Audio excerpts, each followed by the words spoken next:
नमस्कार, good morning. आप सभी का स्वागत है साई एजुकेशन के ऑफिशियल यूट्यूब चैनल पे। तो दोस्तों, आज की इस वीडियो में हम रेलवे एनटीपीसी के प्रश्नों को सॉल्व करने वाले हैं, जो कि आपके रेलवे के सभी एग्जाम के साथ-साथ स्टेट के जो भी एग्जाम होती है, जहाँ पे भी मैथ पूछी जाती है, उनके लिए बहुत ही हेल्पफुल होने वाली है। सो वीडियो पूरा लास्ट तक देखिएगा। चैनल पे नए हैं तो चैनल को सब्सक्राइब करिए, बेल आइकन को दबा दीजिएगा। तो चलिए वीडियो को शुरू करते हैं। तो दोस्तों, पहला प्रश्न आपके सामने है। पहला प्रश्न कह रहा है 3 क्रमागत सम संख्याओं का योग 42 है। यानी 3 संख्याएँ हैं जो कि सम संख्याएँ हैं, तो मध्य संख्या ज्ञात कीजिए। मतलब 3 संख्याएँ दी गई हैं। अगर हम बात करें x,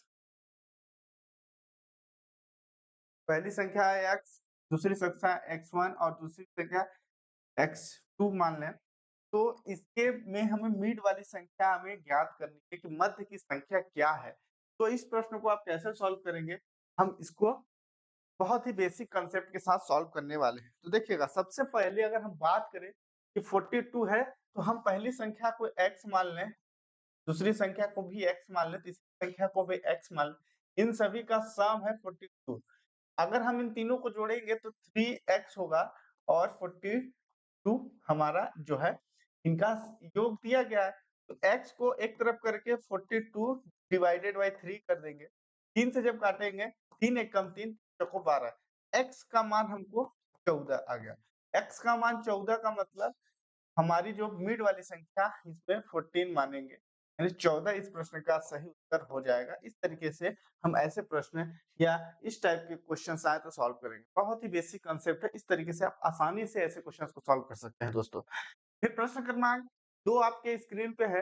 कह रहा है यदि एक व्यक्ति ने 30% लाभ पर एक वस्तु को 1300 रुपए में बेची, तो वस्तु का क्रय मूल्य हमको ज्ञात करना है। क्रय मूल्य मतलब 100% निकालना है।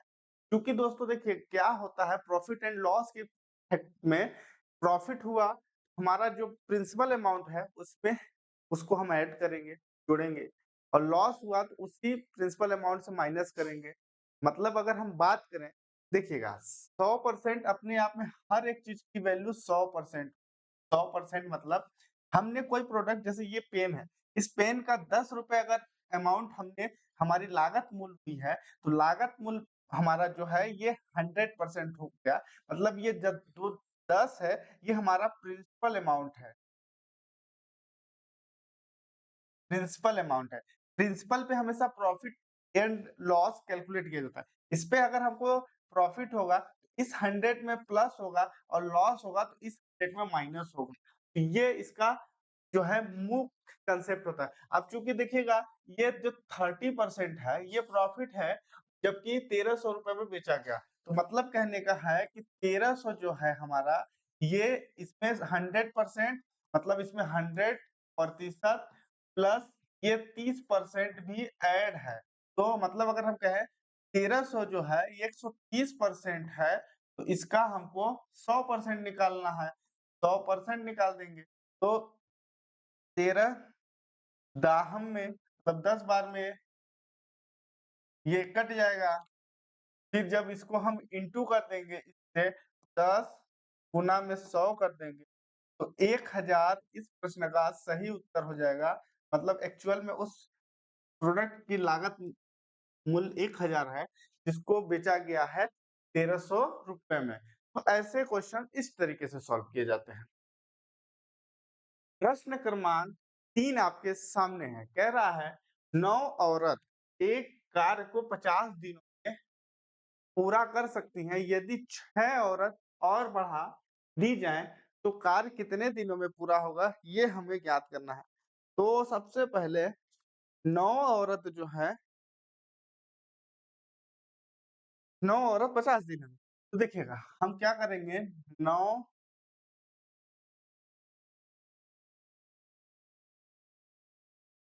9 औरत जो है 50 दिन कार्य को पूरा कर सकती है।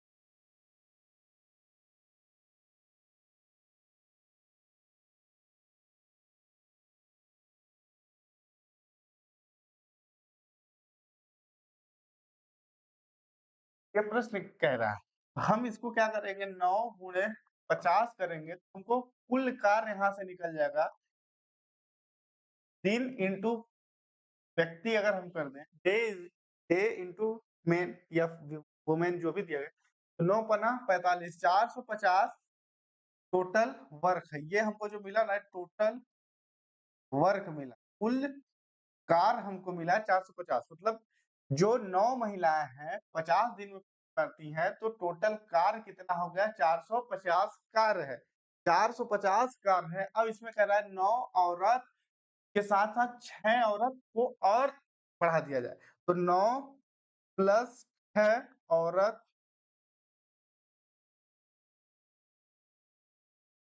को लेने पर इसमें हम क्या करेंगे? 9 6 15 होता है, तो 45 कुल कार है। अब हमको करना क्या है कि यह कार कितने दिनों में पूरा होगा? तो हम क्या करेंगे कि 450 में 15 का डिवाइड कर देंगे। तो अपेक्षित दिन बराबर अपेक्षित दिन बराबर कुल कार डिवाइडेड बाई जो है संख्याएँ। तो इसमें हम क्या कर देंगे? कुल कार है 450 और संख्याएँ हैं 15, 15 दूना 30, 15 तिया 45, 30 डेज़ अब इस कार्य को करने में लगेगा। तो 30 दिन का मतलब ऑप्शन नंबर पहला इस प्रश्न का सही है। देखिएगा, सबसे पहले फिर से इस क्वेश्चन को अगर हम बेसिक से समझें, 9 औरत हैं, 50 दिन में कार्य को कंप्लीट करेंगे। 9 इंटू 50 किए तो 450 जो है हमको यहाँ पे मिला क्या? कुल कार, मतलब टोटल कार करना कितना है हमको ये मिला। 450 काम करना है। अब इसमें 6 लोगों को और जोड़ देंगे। 6 लोगों को जोड़ दिए तो ये अपने आप में 15 लोग हो गए। 450 कार्य करवाना है, ठीक है? 15 व्यक्तियों से कराना है, तो हमको जो 30 दिन आसानी से इस प्रश्न को सॉल्व कर सकते हैं। प्रश्न क्रमांक अगला आपके सामने है। 10 दर्जन सेब, 15 दर्जन आम, 20 दर्जन संतरे बेचने के लिए रखे गए। यदि प्रत्येक में से क्रमशः 1/2, 1/3, 1/4 फल बिक गए, तो कुल फल कितने शेष रह गई? हमको ये ज्ञात करना। देखिए, सबसे पहले 1 दर्जन इक्वल टू होता है 12 पीस। किसी भी चीज में 1 दर्जन की बात कही जाए तो वो अपने आप में 12 पीस होता है। अब यहाँ पे कह रहा है 10 दर्जन, हम क्या करेंगे? 10 गुना में 12, तो 120 पीस जो है सेव है। सेव की बात कह रहा है, तो सेव जो है ये 120 पीस हो गए। इसमें से 1/2 बेचा जा चुका है, तो हम इंटू करेंगे 1/2, तो छक्का 12, मतलब 60 पीस जो है बिक चुके हैं, बेचे जा चुके हैं, बिक गए हैं। ठीक है, कितना हो गया? सेम उसी तरीके से आम की बात कह रहा है, मैंगो, तो यहाँ पे हम करेंगे 15 गुणा 12।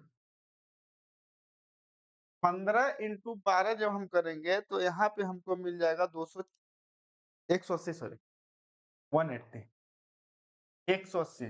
इसमें से 1/3 बिक गया, तो 36 18, इसमें भी 60 पीस बिका है, मतलब 60 पीस बिक चुका है। अब संतरे की बात कह रहा है, संतरा जो है 30 गुना 12 बराबर 12 दूना 24, 240 यहाँ पे है। इसका भी 1/4 बिक गया, 4 छंग 24, 60 पीस इसमें भी बिक चुका है। ओवरऑल देखें तो 6 दूना 12 6 तिक 18, 18 मतलब 180 पीस बिक चुके हैं। इन सभी को अगर हम जोड़ दें, 180 पीस सेल हो चुके हैं, 180 पीस बिक चुके हैं। तो अगर हम टोटल की बात करें, टोटल में ये हमारा जुड़ेगा 240, 240, देखिए ये 180, 20 जुड़ा 200, 300, 400, 500, 540 में 540 में 180 माइनस कर देंगे, तो ये 14 होगा। 14 मतलब यहाँ से 6 बचा और ये 4 मतलब 360, 360 मतलब option number 4 is the right answer. इस तरीके से प्रश्न को या ऐसे प्रश्न अगर परीक्षा में पूछे जाएँगे दोस्तों, तो आप सॉल्व कर सकते हैं बहुत ही आसानी से। प्रश्न क्रमांक 5 आपकी स्क्रीन पे है। इन आंकड़ों यानी एक आंकड़े दिए गए हैं, जो कि आपकी स्क्रीन पर हैं 1954, 2199, 219, 121 का मीन मध्य यानी मीन का बहुलक यानी मोड क्या होगा? मीन एंड मोड दोनों ज्ञात करना, माध्य और बहुलक दोनों ज्ञात करना। अगर हम माध्य की बात करें तो सभी संख्याओं का योग बट्टे संख्याएं से डिवाइड कर देंगे तो हमको माध्य मिले, मतलब मध्य की संख्या। और बहुलक का मतलब होता है जो दिए गए आंकड़े होते हैं उनमें सबसे ज्यादा बार पूछे जाने वाली संख्या जो होती है बहुलक होती है। तो कैसे करेंगे प्रश्न को सॉल्व देखिएगा। हम ये जो सीरीज है इसमें अगर हम बात करें 1 की, 1 1 2 3 4 5, एक की बात करें, एक जो है 5 बार आया है, ठीक है? इसको हम कैलकुलेट कर रहे हैं। फिर 2 की बात करें, 2 1 2 3, 2 की बात करें तो 2 जो है 3 बार आया है, ठीक है? उसके बाद देखिएगा 2 के बाद अब हम अगर 4 की बात करें, 1 तो 4 जो है 1 बार आया है, ये 1 हो गया, 2 हो गया, 4 हो गया। अब 4 के बाद सीधे 9, 1 2 3 4, तो 9 भी 4 बार आया है। तो इसका मतलब जो बहुलक है, ये बहुलक मतलब 5, बहुलक जो आया है ये 1 है। 1 मतलब बहुलक, क्योंकि बहुत बार एक ही जो आया है वो 5 बार, एक जो नंबर है वो 5 बार रिपीट हुआ है, तो 1 जो है बहुलक है इस सीरीज में। अब देन अगर हम बात करें कि जो मीन है यानी माध्य बराबर आंकड़ों का योग बटे आंकड़ों की संख्या, तो कुल योग बटे संख्या। कुल योग मतलब इन सभी को हम प्लस करेंगे आपस में। उसके बाद हम जो 1 2 3 4 5 6 7 8 9 10 11 12 13 14, तो संख्याएं जो है ये 14 है। और कुल योग मतलब हम पहले जोड़ेंगे, तो कुल योग मतलब 56 है। कुल योग इन सभी को अगर हम जोड़ दें तो ये 56 आएगा, क्योंकि देखिएगा 9 1 10, 5 4 9 1 10, मतलब इसको जोड़े तो ये 20 हो गया। तो देखिए अब 9 1 10, 9 10 11, मतलब यहाँ पे 21 हो गया इतना जोड़ने पे। 9 1 10, 2 1 3, 1 1 2, अब जो देखिए 20 30 40 50 50 51 52 53 54 55 56, 56 आ गया ना? 56 बटा 14, 14 चौको 56, 4 जो है मीन होगा, मीन जो है 4 है और मोड जो है वो है 1, 4 1 मतलब ऑप्शन नंबर तीसरा इस प्रश्न का सही उत्तर है। इस तरीके से इसको आप सॉल्व कर सकते हैं। अगला प्रश्न कह रहा है कि पुष्पा ने 2 दर्जन पेन 480 रुपए में खरीदे तथा 4 पेन के पैकेट के हिसाब से 100 रुपए प्रति पैकेट बेचा, तो उसका प्रॉफिट प्रतिशत हमको ज्ञात। सेम कंसेप्ट है, 2 दर्जन, 1 दर्जन बराबर 12 पीस, 2 दर्जन मतलब 2 गुना 12 यानी 24 पीस का क्रय मूल्य 480 रुपए है। तो हम 1 पीस का मूल्य निकालेंगे, 1 पीस का मूल्य इक्वल टू 480 बटा 24, 24 दूना 48, यानी एक पीस का मान, एक पीस का मूल्य जो है ये 20 रुपए है। अब इसके द्वारा बेचा कितना गया? 4 पैकेट, 4 पेन के पैकेट के हिसाब से, तो मतलब 4 गुने 20 बराबर 80 रुपए। 80 रुपए जो है उसकी लागत मूल्य है। लागत मूल्य जो है 80 रुपए है, जबकि उसकी सेलिंग प्राइस की बात कर रहा है तो 4 पीस वो 100 रुपए के हिसाब से बेचा गया। तो 100 माइनस 80 कर देंगे तो यहाँ से 20 रुपए का अंतर आया। 20 रुपए का अंतर 80 पे आया तो गुणा में हम 100 कर देंगे। ठीक है, 0 से 0 काटेंगे या 20 चौको 80, 4 दूना 8, 4 पंचे 20, 25% का प्रॉफिट, यानी ऑप्शन नंबर पहला इस प्रश्न का सही उत्तर है। आई होप इस तरीके से ऐसे क्वेश्चन को सॉल्व किया जाता है दोस्तों। प्रश्न क्रमांक 8 और इस वीडियो का लास्ट क्वेश्चन कह रहा है 11, 13, 9, 17, 13, 19, 10, 11 आंकड़ों का परिसर ज्ञात करना है। परिसर का मतलब दोस्तों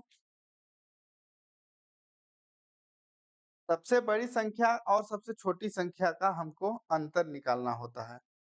तो परिसर इक्वल टू परिसर बराबर सबसे बड़ी संख्या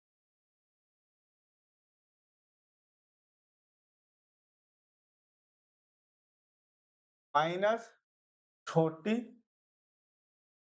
संख्या। सबसे छोटी संख्या, सबसे बड़ी संख्या इसमें क्या है? सबसे बड़ी संख्या है 19, तो हम करेंगे 19 माइनस सबसे छोटी संख्या मतलब 9, यहाँ पे 9, तो इसका जो परिसर है वो 10 है। 10 जो है इस क्वेश्चन का सही उत्तर है 10, मतलब ऑप्शन नंबर तीसरा। इस तरीके से सॉल्व करते हैं। परिसर मतलब सबसे बड़ी संख्या माइनस सबसे छोटी। अब देखिएगा, जो स्टैटिक के सवाल होते हैं परीक्षाओं में पूछे जाते हैं, बस क्वेश्चंस के नंबर का ही बस अंतर होता है, बाकी जो परिसर, बहुलक, मीन, मोड, मीडियन ये सारे तो पूछे ही जाते हैं क्वेश्चन, तो आपको बस एक कॉन्सेप्ट बने और आसानी से आप सॉल्व कर सकते हैं। अगला प्रश्न कह रहा है आपके इस पर है और लास्ट क्वेश्चन, x तथा y की चालों का अनुपात 5 अनुपाते 7 है। तो y 420 किलोमीटर की दूरी 3 घंटे में पूरी करता है, तो x की चाल कितनी है हमें ज्ञात करना है। देखिएगा यहाँ पे x की बात करें तो x 5 और y की बात करें तो y की चाल का अनुपात जो है 7 दिया। y जो है 420 किलोमीटर की दूरी 3 घंटे में पूरी करता है। तो हम यहाँ पे क्या करेंगे, चाल बराबर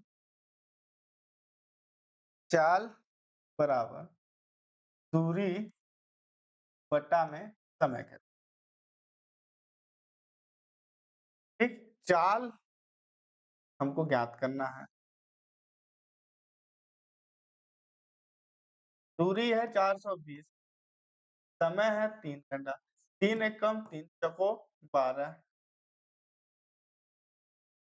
140 किलोमीटर प्रति घंटे की चाल इसकी किसकी है? y की। y की चाल है 140 किलोमीटर प्रति घंटा। अब उसका अनुपात के अकॉर्डिंग चलें तो y का मान हम निकालेंगे, y बराबर 140 डिवाइडेड बाई 7, क्योंकि y का मान 7 है। 7 एकम 7 दूना 14, 20। y जो है 20 अनुपात के अकॉर्डिंग है। अब हम 20 इंटू 5 कर दें अगर, 5 दूना 10, तो किलोमीटर प्रति घंटा x का मान आ जाएगा, यानी 100 किलोमीटर प्रति घंटा जो है इस प्रश्न का सही उत्तर हो जाएगा। तो आई होप दोस्तों वीडियो अच्छी लगे तो लाइक करिए, चैनल पे नए तो चैनल को सब्सक्राइब करिए। मिलते हैं अगली नई प्रैक्टिस सेट में, तब तक के लिए धन्यवाद।